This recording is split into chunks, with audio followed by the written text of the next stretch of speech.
Welcome back. In our last session, we mastered classification and comparison. Today, we will conquer the third essential tool, describing a process. Then, we will see how all three work together to create powerful, clear communication. A process description explains how something is done or how something works, step by step, in chronological order.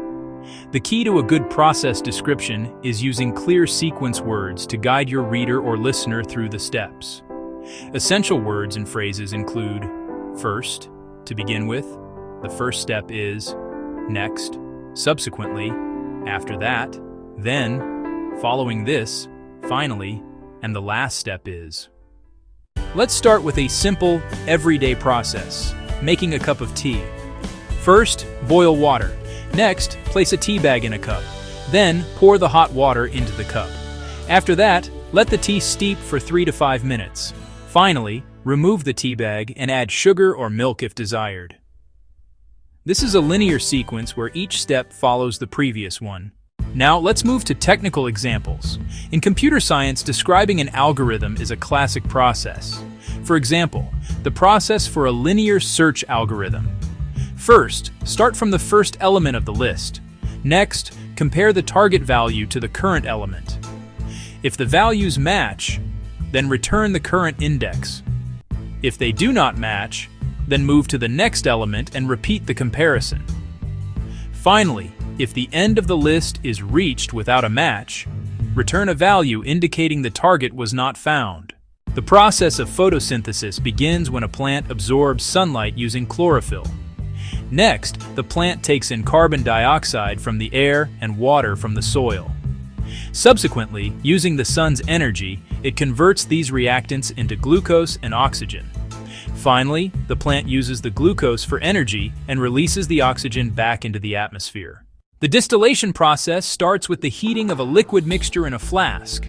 As the mixture heats, the component with the lower boiling point vaporizes first. This vapor then travels through a condenser.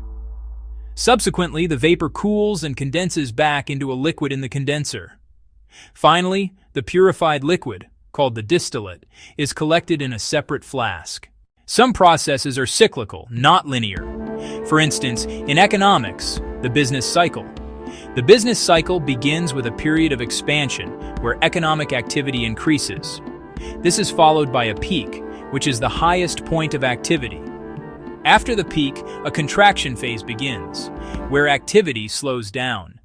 The cycle reaches its trough, which is the lowest point, before a recovery phase leads back into a new expansion, starting the cycle over again. Now let's see how classification, comparison, and process description work together in a single, cohesive explanation. Imagine you are an engineer explaining water filtration.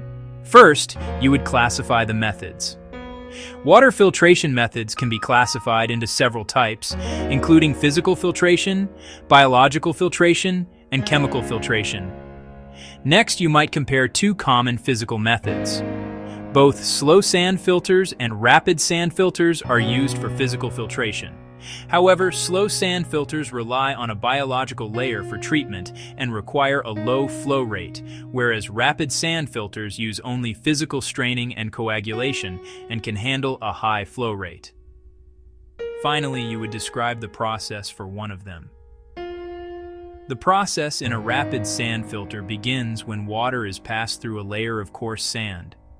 First, chemicals are added to the water to make particles clump together. Next, the water enters the filter, and the sand traps the large particles. Subsequently, the filtered water is collected at the bottom of the filter. Finally, the filter is periodically cleaned by forcing water backwards through the sand. By combining these three tools, you can structure complex information in a way that is logical, easy to follow, and professionally compelling. Your challenge is to take a concept from your own studies and write a short paragraph that uses all three. First classify, then compare two subtypes, and finally describe the process for one of them. This is the kind of integrated skill that will make you an effective communicator in the global technical community. Thank you for listening, and keep refining your technical English.